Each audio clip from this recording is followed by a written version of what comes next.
오늘은 저희가 오랜만에 여러분들에게 용어 설명을 한 가지 해드리려고 합니다. 신주 발행과 구주 매출, 증시에 기업이 상장을 하게 되면서 기업 공개, 즉 IPO를 하면서 많이 나오는 단어인데요. 이것들이 갖고 있는 의미도 있습니다. 지금부터 살펴보도록 하겠습니다. 자, 먼저 첫 번째 신주 매출은, 신주 발행은 여러분들이 알다시피 그와 똑같습니다. 새롭게 주식을 발행해서 일반 투자자에게 공개 모집을 하고 그렇게 확보된 자금은 기업에 귀속이 되는 것이죠. 예를 들어서 기업이 상장하기 전에 총 주식수가 10,000주라고 가정을 했을 때 그 가운데 기업 공개를 하면서 증시에 상장을 하면서 2,000주를 새롭게 발행을 하는 겁니다.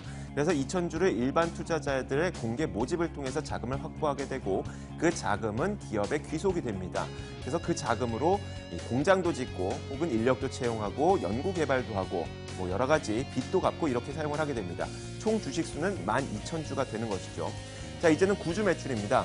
자, 구주 매출은 기존의 대주주나 혹은 재무적 투자자, 여기서 말하는 재무적 투자자는요, 경영권에 관계없이 경영권을 상관하지 않고 수익만을 목적으로 자금을 조달해주는 투자자를 말하는데, 기존의 대주주 혹은 재무적 투자자가 자신들이 보유하고 있었던 지분의 일부 혹은 전부를 공개 모집을 통해서 투자금을 회수하는 겁니다.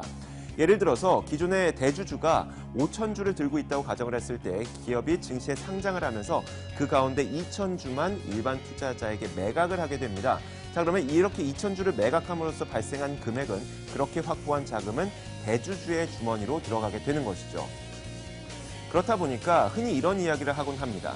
신주 발행은 기업들을 위해서, 그리고 구주 매출은 이 투자자들, 재무적 투자자와 기존의 대주주들이 투자금을 회수하는 목적으로 한다.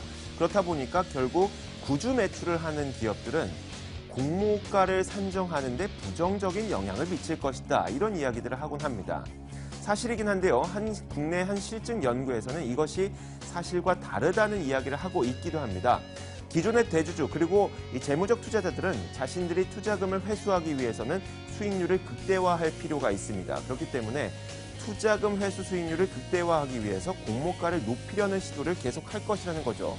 그래서 이 실증 연구에 따르면 구주 매출이 신주 발행에 비해서 공모 가격이 상대적으로 높게 평가된다는 것을 확인했다는 연구 결과가 있습니다. 물론 그럴 수도 있겠지만 실제로는 실패할 가능성이 있습니다. 얼마 전에 있었던 두산밥켓의 상장 지연, 바로 이것이 그런 케이스인데요. 두산밥켓은 100% 구주 매출로 증시에 상장을 하려고 했습니다. 왜 그랬을까요? 바로 대주주가 두산인프라코어인데 두산인프라코어가 유동성 위기에 처하자 자신들이 들고 있었던 두산밥켓의 지분을 팔아서 그렇게 확보한 자금으로 두산인프라코어의 빚을 갚으려고 했던 것이죠. 그렇다 보니까 결국 두산밥켓의 상장은 지연이 됐고, 사실 그 당시 상장 주관사 측에서는 밴드가의 하단을 3만 원대에서 설정하라고 조언을 했음에도 불구하고 재무적 투자자들은 아니다, 우리는 그렇게 받을 수 없다, 4만 1,000원에서 약 5만 원 가량은 받아야 된다고 주장을 하면서 결국은 상장이 지연이 된 겁니다.